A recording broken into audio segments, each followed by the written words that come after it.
thank you to all of you for everything that you're doing for the cause of freedom. Your work is so vitally important. And also, I just want to give a big shout out to thank Canada, because I've discovered in my travels, it's much easier to come to Canada than it is to return to the United States. So some additional COVID tests required to return to the US. So thank you very much. So today's topic is going to be on planning, as Troy said. Hold on a second. Oh, the big green button presumably is the thing that advances things. There we go. I'm glad we're having this topic, because if you're like me and many other people, you probably felt the last 2 years we were more reacting than really controlling and planning our lives. Whether responding to new regulations, mass mandates, new shutdowns, we were always sort of in that process of understanding the world around us and reacting to it instead of being proactive. So I think this whole idea of planning is very critical. Many times in the last 2 years, I heard people talk about other quotes in addition to the ones that Troy mentioned. And one is, back in World War II, General Eisenhower said, "I don't believe in plans, I believe in planning." And then other people talked about the quote from the boxer Mike Tyson. And he said, "Everyone has a plan until he gets punched in the face." So the last 2 years have been a little bit getting punched in the face. So what I want to talk about today is how we can use planning to kind of get control of our destiny and also be able to win, raise more money, or if you're running for office, be more successful in getting into office.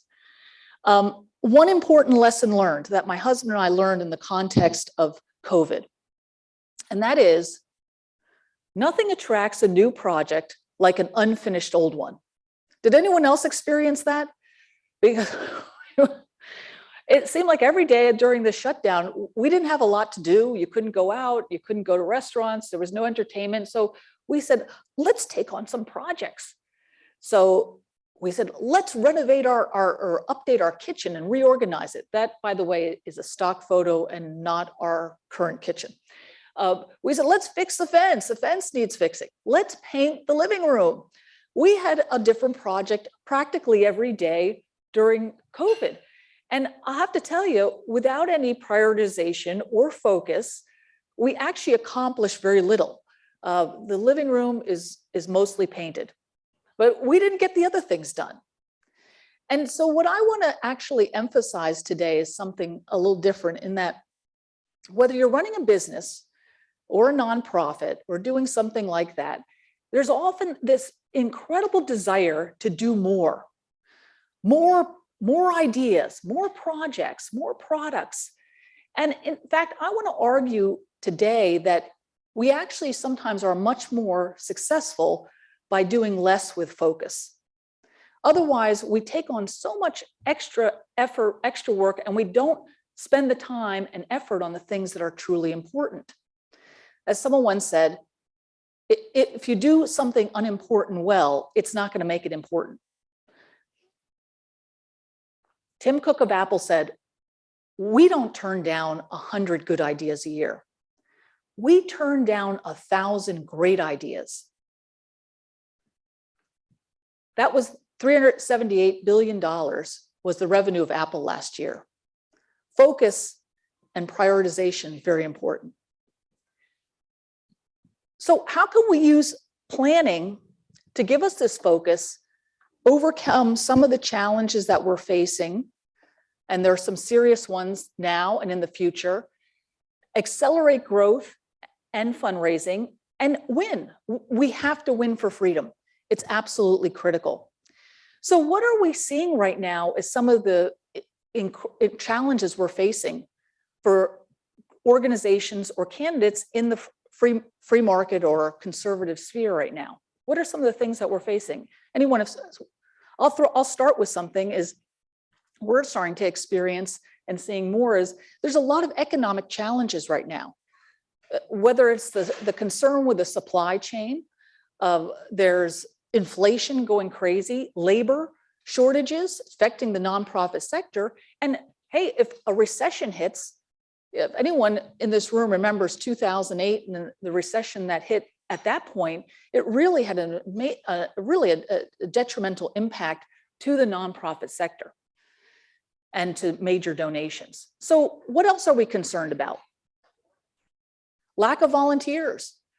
And why do you think there are a lack of volunteers? They're afraid. They want to be paid, right? Yeah, I was talking to a group recently, and they wanted their database updated, and they said, yeah, we want to find someone who'd work for free. I said, you're not going to find anyone who's going to work for free, not to update your database. Yeah, it's challenging. I think, as Troy mentioned, probably a big concern with donor chill, right? Donors are getting nervous because of what the threats that are occurring to them because of their donations to causes they care about. Anything else? So certainly, I think freedom is at risk. There are many, many positives here, and the fact that you're all here today points to that. But there are major concerns right now, including that voices are being canceled. You've experienced that here in Canada. We've experienced that in the US. It takes a great deal more courage to stand up, and donors are a little bit afraid. They're afraid to put their voices out there. They're afraid if they have businesses, the impact to their businesses, and the impact to them socially and in their own networks. You know, sometimes they want to give, they want to support things, but they don't want to be the activist out there out front. They're afraid, as donors have found, that either they get squashed by the government, or they might have people practically in their front yard protesting. And overall, there's a lot of noise. And this is not something new. This predates COVID. But as you know, it's harder and harder to get our message out there above the noise. There are so many other multiple channels of communication that donors and voters are hearing from, that it's like, how do we get our message out? How do we get our information to donors when they're bombarded day in and day out? So planning done well is going to help with this. Planning provides bold and innovative ideas and solutions by the fact that, and I'll be explaining how we go about that process. It also gives you courage and courage to your donors. It provides flexibility in a fast-paced world and rapid-fire strategies. It's not like planning years ago where you sat down for days and came up with a plan and then it sat on a shelf. Importantly, planning is not one and done. You're not going to put together a plan and say, well, now we've done planning for the next 3 years. The reality is things are changing rapidly and will continue to do so. It's also not a straitjacket. We can't just assume that this is going to be the plan and we won't vary from it. Of course, at the beginning of the pandemic in March of 2020, I remember a nonprofit saying to me, yeah, we're going to be closing our offices for 6 weeks because of this pandemic. And I said, 6 weeks? Why would you close for 6 weeks? You're never going to have to close that long. Here we are over 2 years later, and that office is still, and many offices are still not at full capacity. Planning is not also a list of 20 goals. And you heard me say a little while ago about this idea of less can often be more. We can have more accomplishments by having more focus and less projects.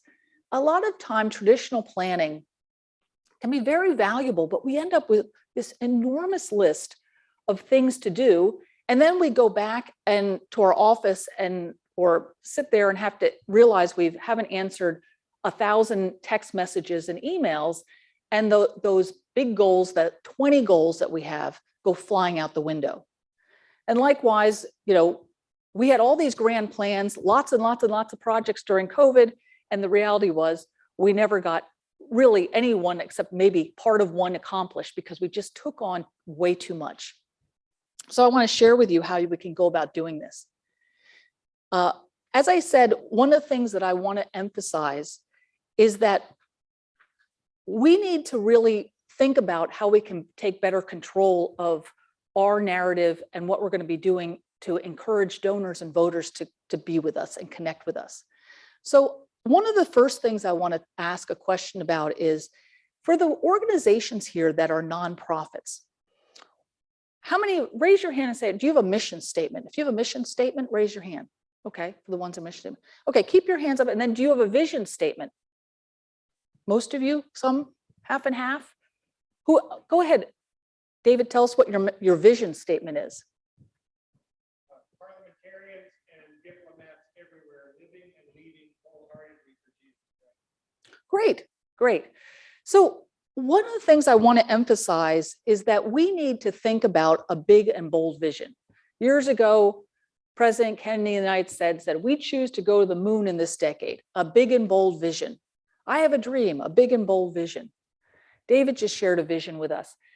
There are so many ways in which we can share with donors in a very compelling way and with voters our vision, whether that's your personal vision or a vision for your organization or your company.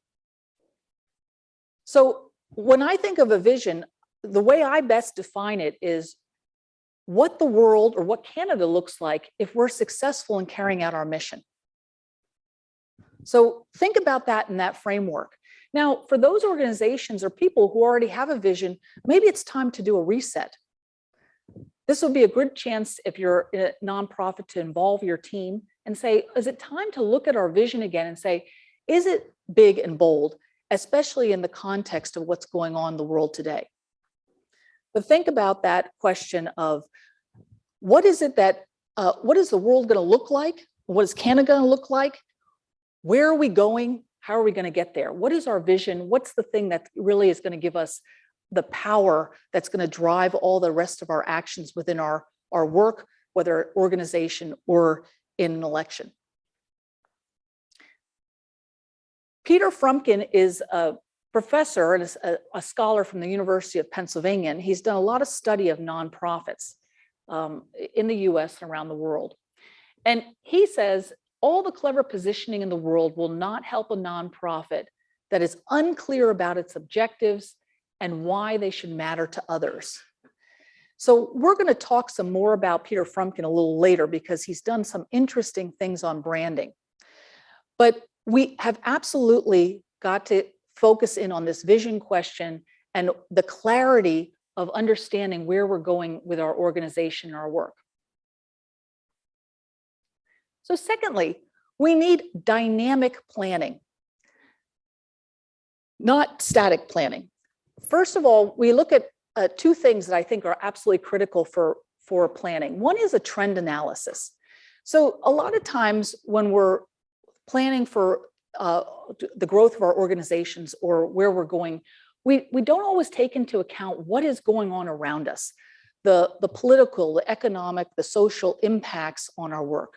So taking account of those trends, what is going on and what is different today? And then looking at the key things within, for a nonprofit, you might be looking at, well, what's going on with our audiences? Are things changing? How they want to interact with us? Are our constituents changing? How we have to do marketing? How we have to do fundraising? What is happening? Or do we see more opportunities for fundraising or less? Is it because of the donor chill we're worried about that's going to impact our fundraising for the year? What about our programs?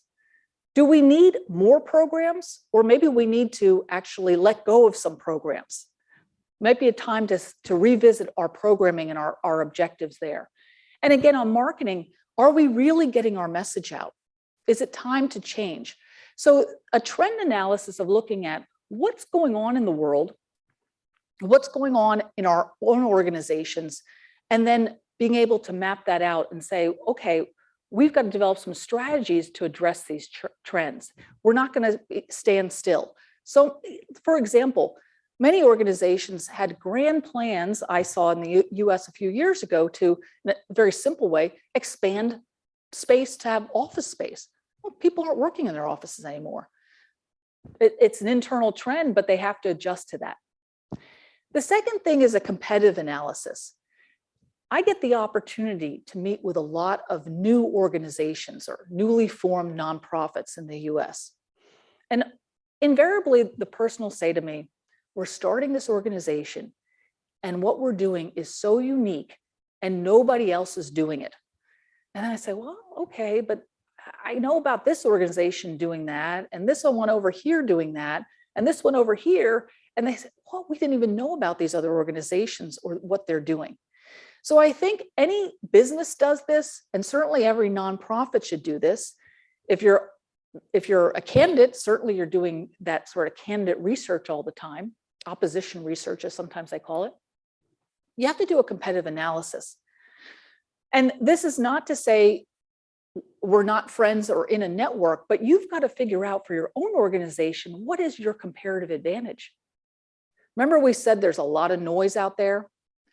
Well, I'll give you a hint. When you meet with a donor, the first thing they are thinking is not, this is so unique.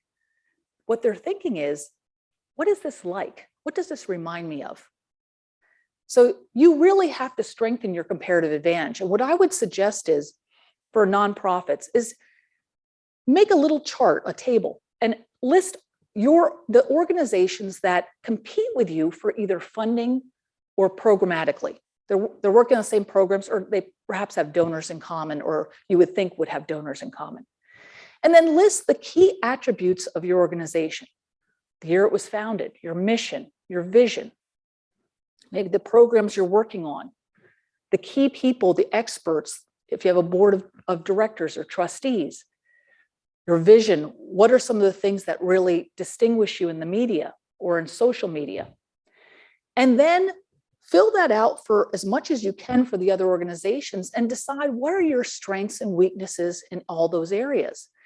It might be an opportunity to say, wow, we thought we had this incredibly unique program over here, but this other organization is doing that and more. Maybe it's a chance to rethink some of the programs or strengthen some that you say, wow, no one's working on this. We have a real opportunity here. So I recommend to all nonprofits, once a year, it's a great time to refresh your competitive analysis and develop that comparative advantage and be able to explain that. If you meet with a donor, you got to be able to share that with that donor. Now, again, that does not mean you're trying to disparage any other organization in our freedom movement, not in the least. You absolutely don't want to do that, but you want to say, great, you support this organization, wonderful. They do great work. We collaborate with them, but this is why we're unique and special and what we're bringing to the plate. So next, envision the next 2 years as much as we can. You know, years ago, I used to see strategic planning that went on for 5 years, 5 years in the future. It's like, I don't even know what I'm doing next week. Everything has changed so dramatically. So I think as far ahead as you can look is probably 2 years. If you're running for office, what are you going to accomplish in that time? What would you like to see? What if you had to think forward 2 years and say, you know, it's 2024, what am I going to be saying about what I've accomplished? If you're a nonprofit, I would look at what am I going to have accomplished programmatically, organizationally, and operationally. Programmatically, what are the programs we're going to have? What are the programs we're not going to do anymore? Organizationally, how is our board structured? What's our board doing to help us? Who are our donors? Are we going to have different types of donors? Are we looking for different sources of revenue? How much money are we going to raise? What does our marketing look like? How are we going to reach these audiences? And then operationally, what's our staffing look like? Are we think we're going to expand our staff, use other people to expertise, bring in other experts? Where are we going to be located? Are we going to have an office or not? What are our systems that are going to support everything that we're doing? I know you're talking about data later. You know, I was talking to someone the other day and I said, data is the new bacon. You know, I mean, people love bacon. Well, data is the new bacon. You know, it is so absolutely critical to not only to safeguard the donor data, but also use that data for more predictive fundraising techniques. Then, very importantly, you are here because you are leaders. Leaders need to take an obstacles inventory. Most organizations I see, when you do planning, they might involve everyone on the team, all the stakeholders, which is very helpful. But a lot of times, the biggest challenges and the biggest obstacles are at the leadership level. So it's important to take an obstacles inventory because we all have weaknesses. There's no question about that. Every leader, every person has challenges and things they have to overcome. And you have to be crystal clear on those things. What are the things that are holding you back, that possibly could hold back your organization or hold back your campaign? You have to understand that and be honest about that in evaluating the next steps. And then get to the big question. What is, of all these things you're going to be looking at, the trends, the competitive advantages that you might have, where you're going in the future, you're programmatically, organizationally, operationally, what is one of the biggest questions that you have to address or the biggest challenge you have to overcome to get to the next level, to raise more money, to have more impact, to win, to be successful? There are not going to be 20 things. There's going to be one important thing.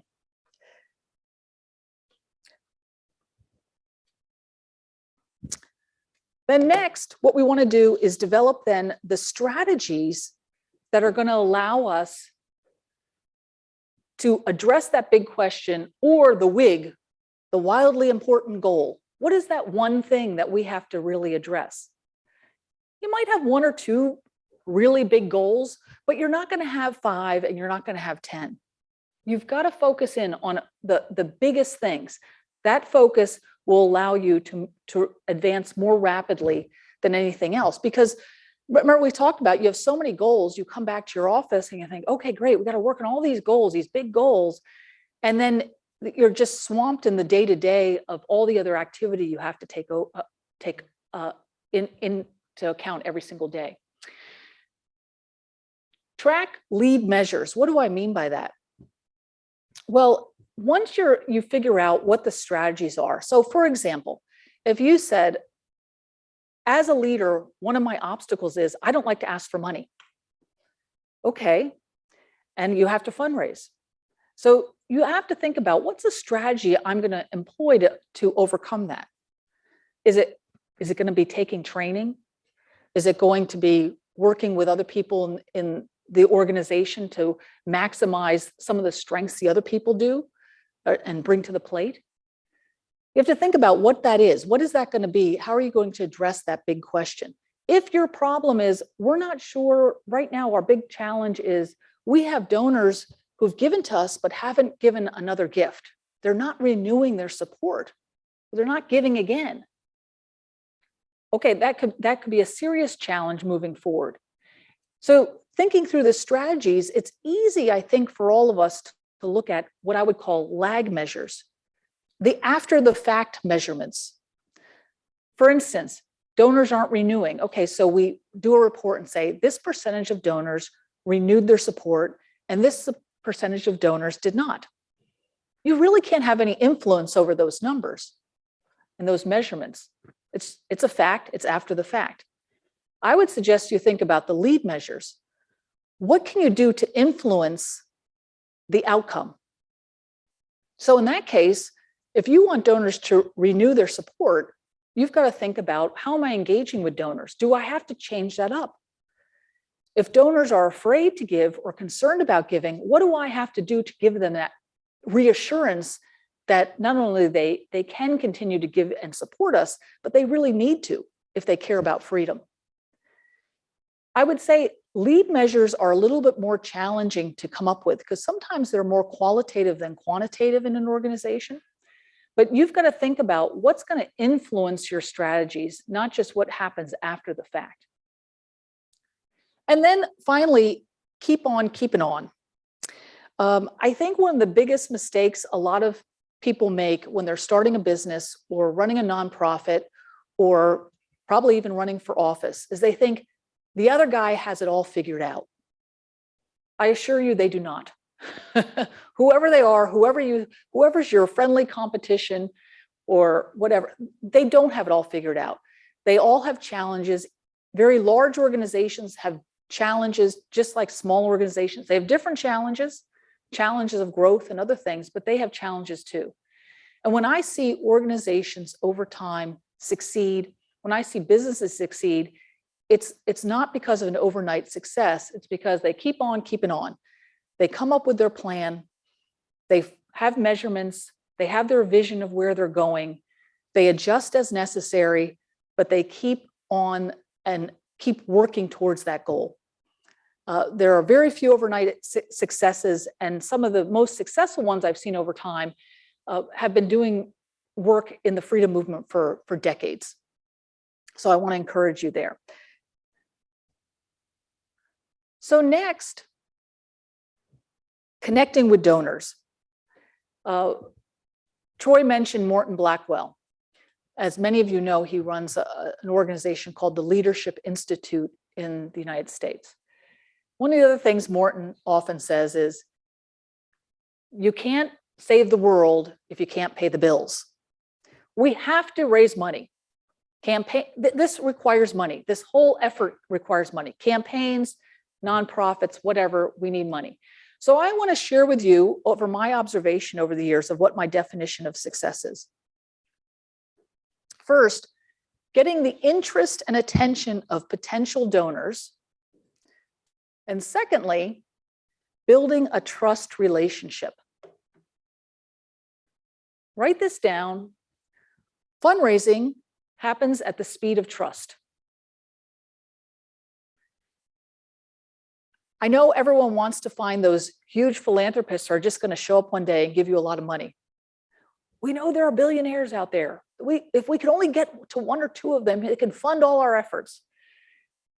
True, maybe, but you have to build that trust relationship, and that comes over time.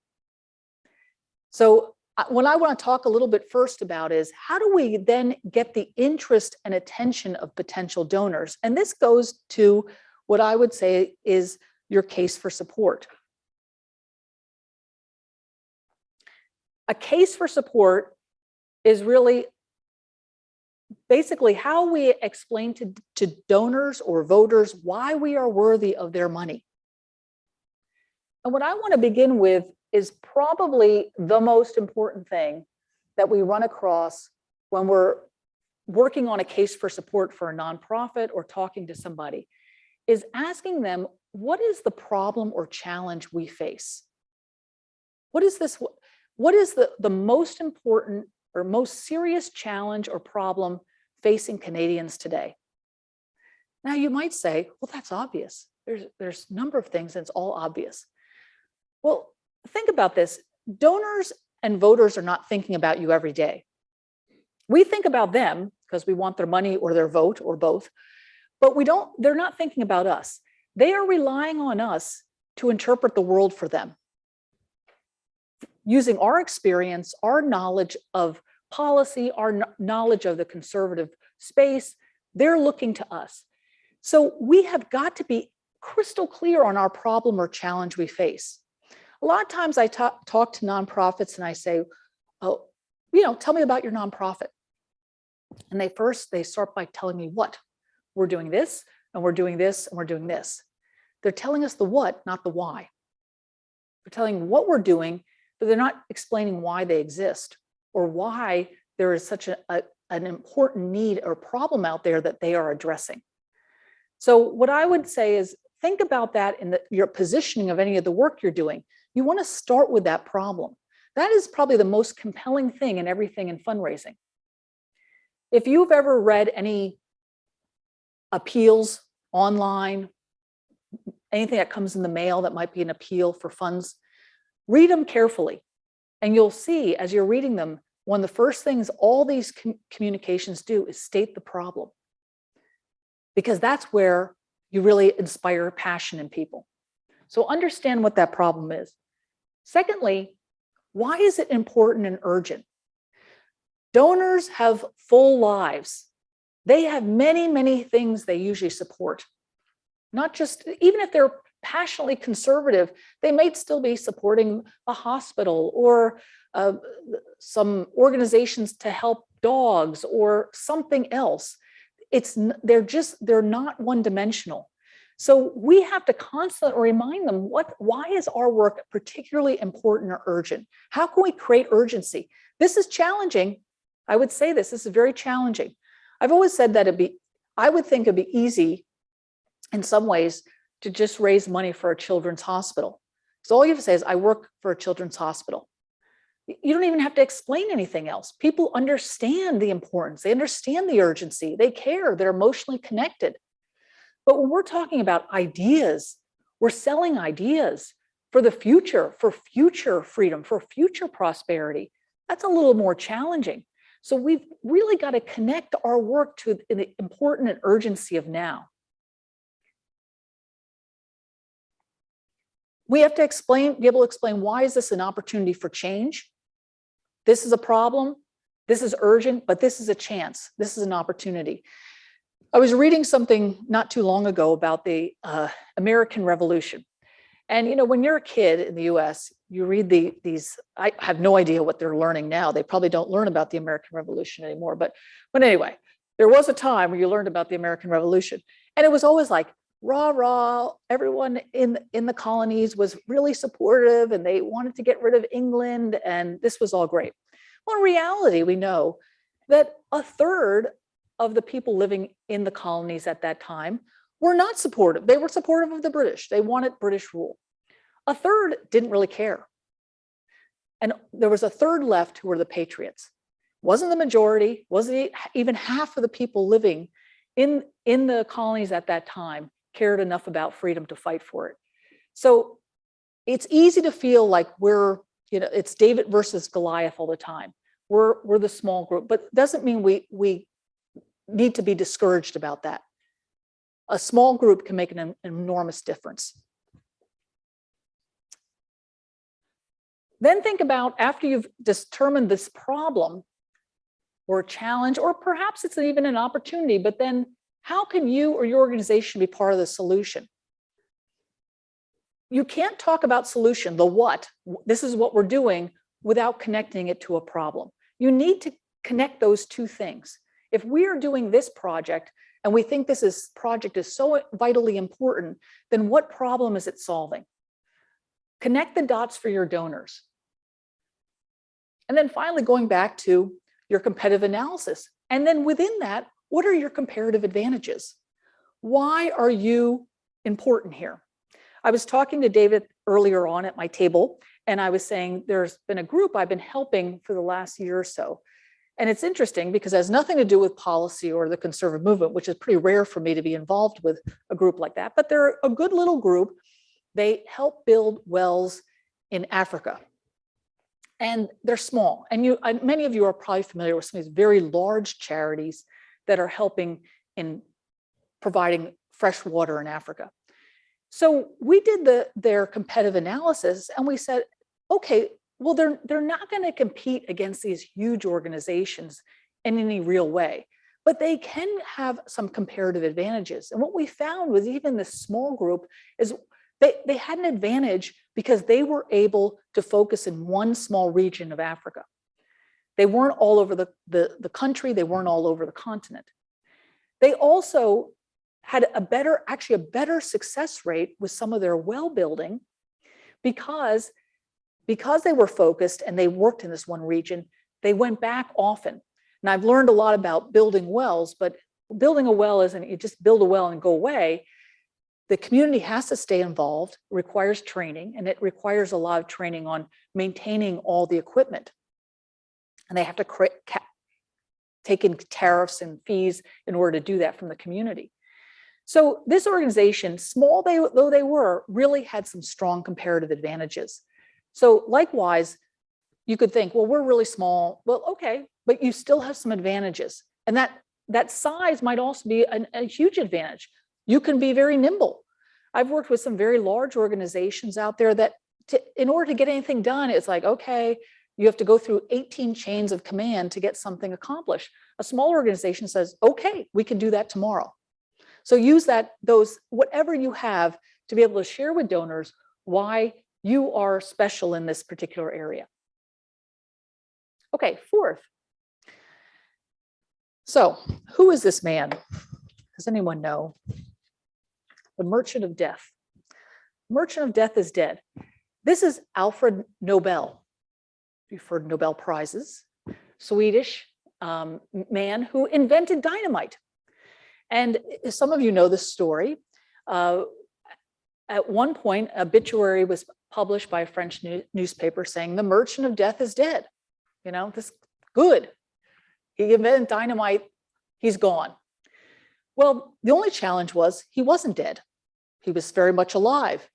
And he said, gosh, this is my brand, if you will. People think of me as the Merchant of Death.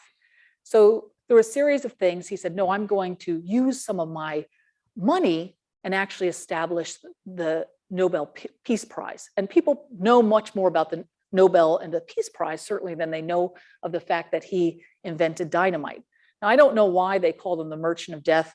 I didn't read into it beyond he created dynamite. He might have been one of the first examples of cancel culture that we have, but certainly he realized he had to change his brand.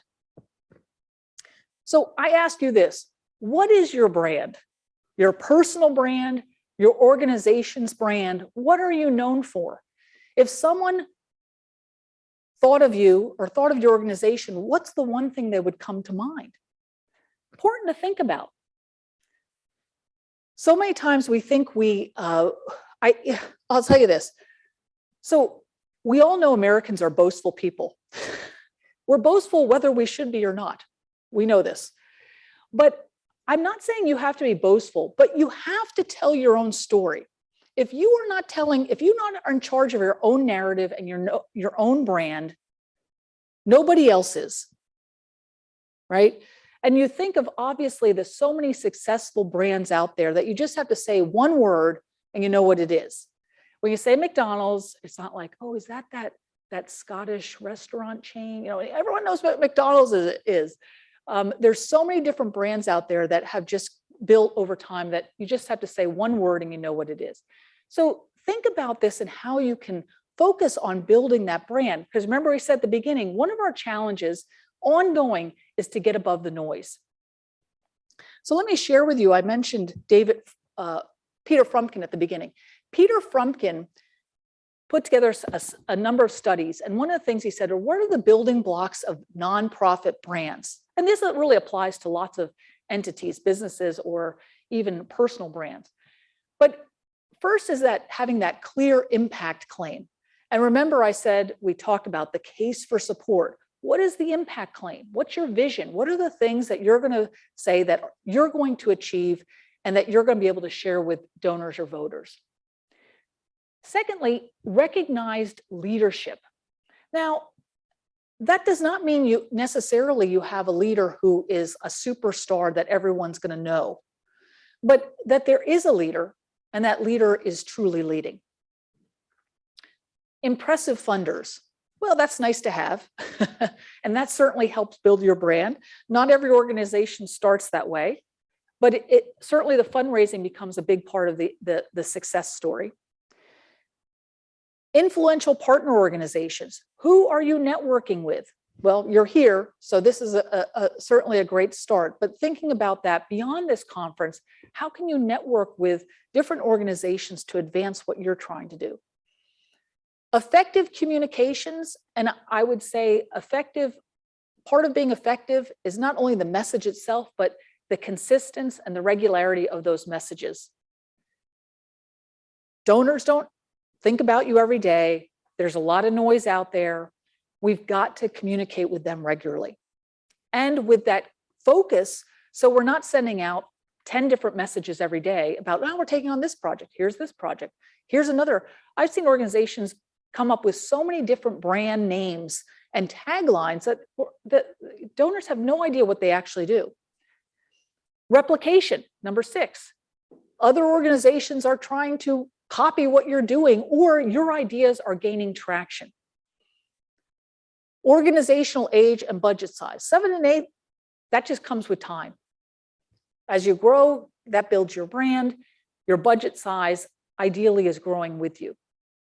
But I've also had a chance to study lots of nonprofits in the freedom movement, and I want to suggest to you a few other ideas in terms of building brand. One is that differentiation. There is such a great momentum in the freedom movement when you see the growth of the number of organizations out there. Years ago, coming to events, I'm sure Troy was at some of them with me, and they were very small. They were just a handful of people, we're all like, okay, a number of groups. No, it's amazing, all the growth. But at the same time, that creates noise, confusion. What are your comparative advantages? So that differentiation is very important. Owning the space. Leaders lead. If you are going to build your brand, you have to say, this is the thing that we do. Maybe that part of that is a signature product or conference. Maybe it's a particular product, research, or whatever. Maybe it's something you're doing on video or social media, but you've got to own that space. You've got to be the one saying, we're convening, we're bringing people together, we're building this network. And the most successful brands have done that. Focus, of course, that's the focus of my talk today, is really having that focus and understanding what are the things that you do really, really well and doubling down on those. Saying no is probably one of the most important things a leader can do in terms of building their organization. Expertise. It doesn't mean, again, that you have the top scholars in the world, but that for the areas that you're focused on, you're known as being experts and that people want you in the room. If they're talking about some form of education reform or tax policy, they say, we've got to have that person there. We've got to have that person in the room. Personality and multiple spokespersons. And what I mean by this is there's that leader that really leads, but there's other people within the organization who can also speak to the issues that at our hand. You don't want to create a cult of personality where there's just one person and they're the only speaker. Well, you want to show to donors, to voters, there's other people here connected. A network mindset, that was very clear from a book that was written a few years ago called Forces for Good, and was about nonprofits that were very successful. And they talked about the need to have a network mindset. Again, you're here, so the network's important. But I was speaking to an organization that grew from very little to $10 million over a period of time. It's probably a decade. And I said, tell me about some of the secrets of your success. And this president said something very interesting to me. He said, we don't network with everybody. I said, well, that sounds kind of, anti-conservative movement. He said, no, it's not that. It's not that, we want to be a good team player, but it goes back to focus. We can't have our energy and our ideas spread out, dissipated, because we are working with organizations that don't really advance our mission.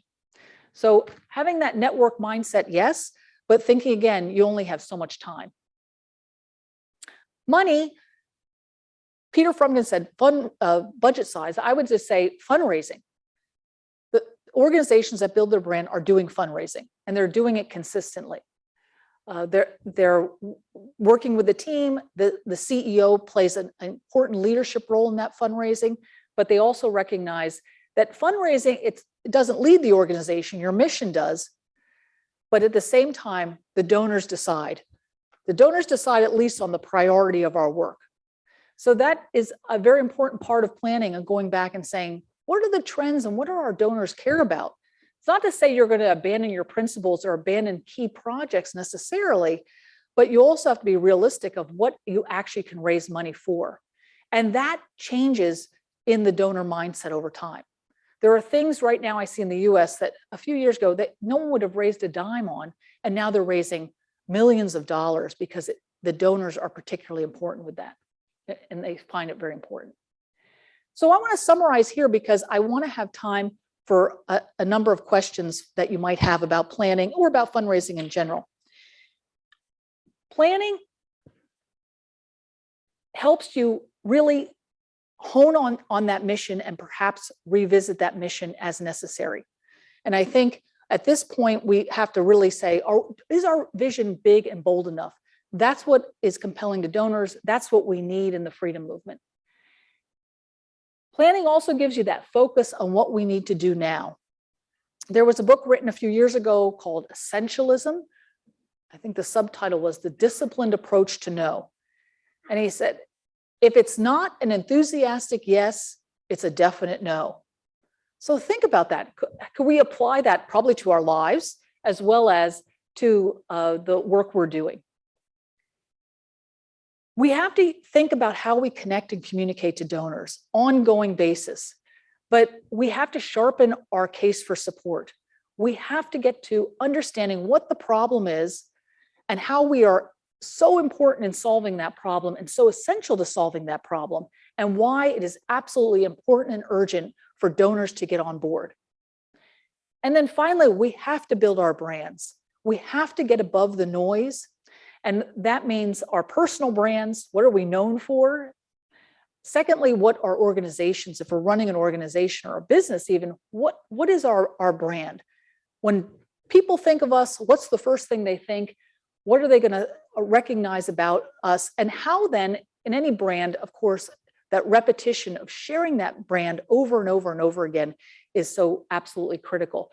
The marketing, the promotion, the consistency of explaining that is really critical. Think about the people at Apple and starting with Steve Jobs and Tim Cook today. Absolute focus on creating a few very, very excellent products, and in doing so, created an enormous brand. So I just want to stop there so we have plenty of time for questions. Well, at least some time for questions. I talked a long time, but some time for questions. And I also want to mention too, aside from running out at noon to get a COVID test so I can go back home, I want to mention that I'll be around all day too. So I certainly welcome opportunities to talk to you individually as you have interest. So go ahead, Troy. Thanks. Thanks, Anne, for an excellent presentation. Thank you. So I'll wander around with the microphone if anyone has any questions, but maybe I'll start with one. Speak to the importance of measurement as part of any strategic planning process or planning process. What are the important metrics? Why is it important? How do you go about it? And what's the accountability with it in terms of your boards or other agencies in your organization? You know, I heard a phrase once, the cadence of accountability. And I just love that phrase, the cadence of accountability. It just sounds good. But there's no point in doing any sort of planning unless you can measure things. And you can measure everything, anything you can measure. You just have to figure out what the right measurements are. I think that you have to have, in the end, a combination, certainly those lead measures. What's going to influence the success of your goals or the few goals that you're going to accomplish this year? So I think you have to think about that in that structure first. What are the lead measures? What are the things that are going to really be game changers? Now, and then with any sort of goal, you have to, if it's the fundraising part or working with your board, I think you have to come up with goals that are in measurements that you can go back to regularly. You've got to have a little bit, what I find it most helpful is having some measurements and a quick dashboard somewhere. Somewhere this has to be monitored that you're making progress. And the clearer you can make those measurements, the easier and more likely you are to achieve those goals. Anyone for questions? We've got about 15 minutes, so I'm hoping we can get some discussion going. I'll come right here first. I'm Dave Imbrock. Thank you, Ann, for lots of good ideas. And I just wonder if you could unpack a little bit more what Peter Frunken was meaning by replication and on what, up, down, left, right, Right. to what extent. Yeah, with replication, I think there's a couple ways you could look at it. One is, are people trying to replicate you? Certainly are there other organizations? This is such a great idea and it's so big and there's other things that we could be doing. That's not necessarily a bad thing. I think competition, we're free marketers, competition makes us better. So there's nothing wrong with that. It sharpens our messaging, it sharpens our products and projects and ideas. But also being able to take an idea and build out from it. And it's not true for every project, but certainly if you have something, sometimes you're doing something at a national level, then you realize there's regional repercussions. Maybe it's a national program that could go international. So being able to replicate in a nonprofit sense can mean a number of different things, but certainly seeing how your ideas can take form in other, perhaps other areas geographically, it could be a big part of that. Here. Thank you. On building trust with donors, it's pretty intuitive to me how that works. Like with a big donor, you're building trust with a person you can see. Any differences you can highlight when it comes to small donors, like when you're trying to build trust with your email list, with your followers who may or may not open your email? Right. And I'm glad you mentioned email because, when it comes to measurements, a lot of times we go back and say, okay, how many, to the degree we can figure these things out these days, but how many people open our email? Well, that's a good example of a lag measure. It's after the fact. This percent opened them. This many did not. So what we've got to think about is those lead measures. What I say is this is, I think it's worth reflecting on what is your donor experience? What is the donor experience being connected to your organization? I mean, is it just like any other nonprofit, or they feel something kind of different or special there?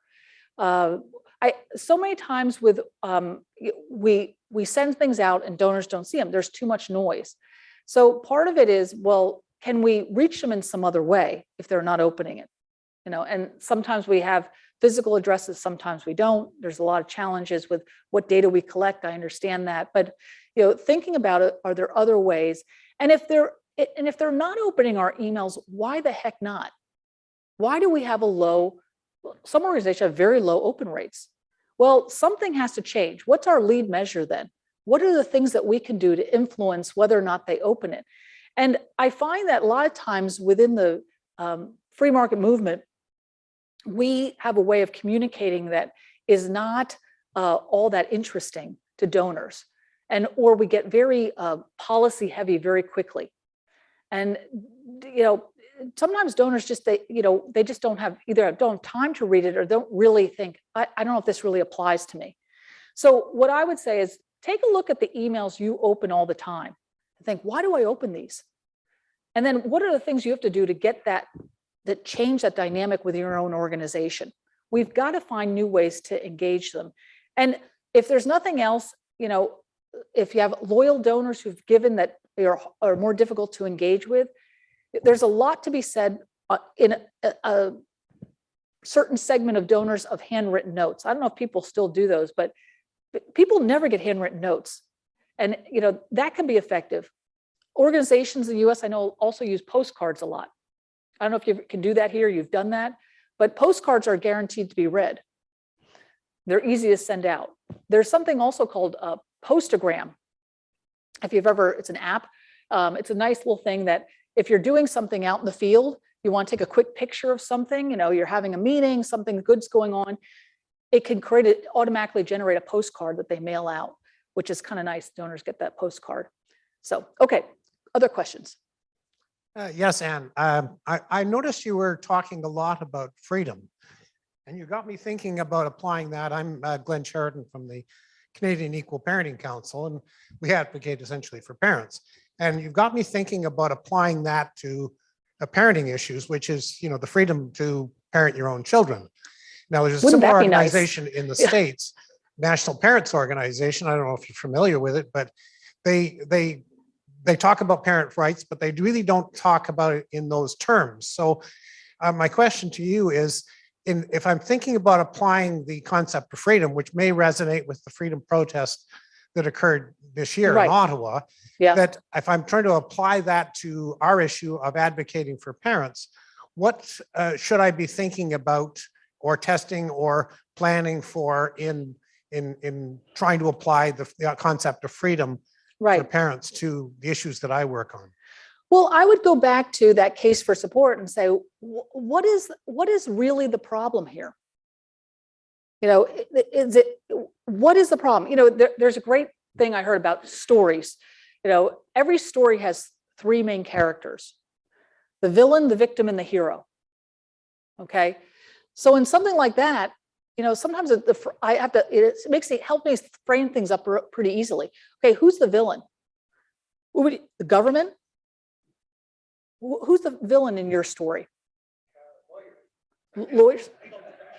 The legal profession. They're always the bad guy. So yeah, the villain. Who's the victim? Children, right. Who's the hero? Parents. Your organization's a hero. Donors are the heroes. Okay.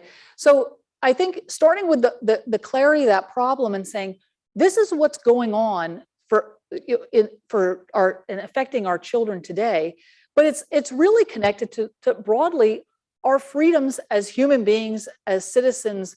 And you can even weave in some of the things that have been happening, obviously, in the Freedom Convoy and the other things that people have seen where their freedoms have been curtailed. So I think you can definitely touch that, because people understand that. Remember, going back to, people don't think about what's unique, they think about what they know.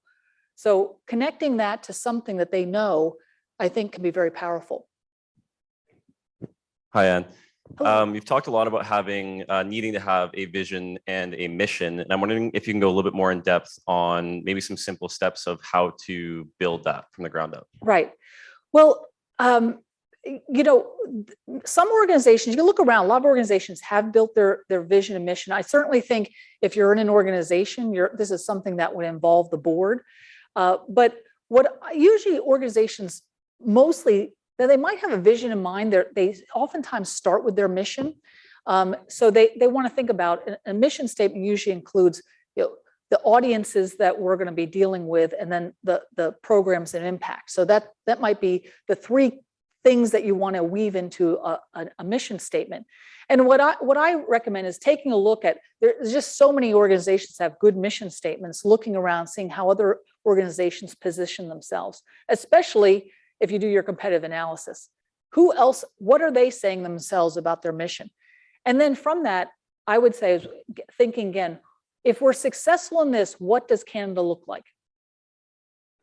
The Heritage Foundation in Washington has a vision statement that says to build an America where freedom, opportunity, prosperity, and civil society flourish.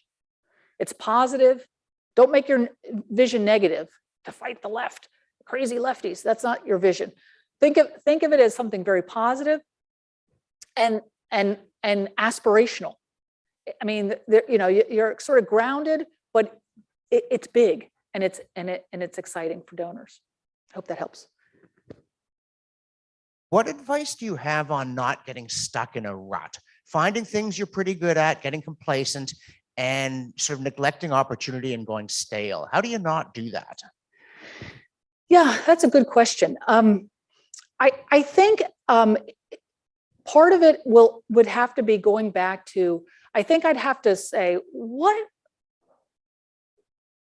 maybe like this, blue sky thinking, and every once in a while, this is worthwhile to do.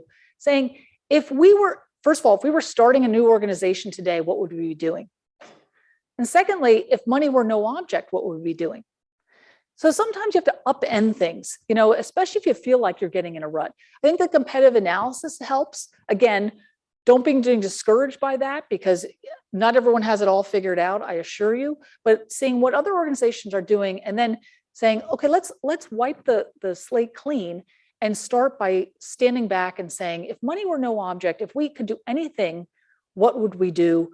What would our goals be? And that's a very big way to look at it, but it's a starting point, I think, to develop those ideas and get those ideas generated. Just a quick question here on doing measurements and all that for data collection. Mhm. What would be your best recommendation in terms of a tool to use that is trusted by donors? Well, there's many CRMs for collecting data, and they've become much better at analytics, I've found over time. If you're collecting donor data, there's some databases that are very straightforward and some get very, very complex.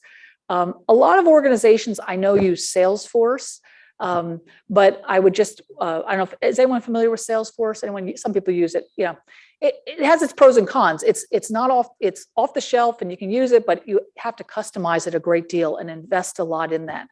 For organizations that are starting out, I've seen them use things like Bloomerang or Little Green Light even, which again is the first good steps in terms of building a database that you can use and also connects you to some information that will be helpful in predicting some donor behavior. Any other questions?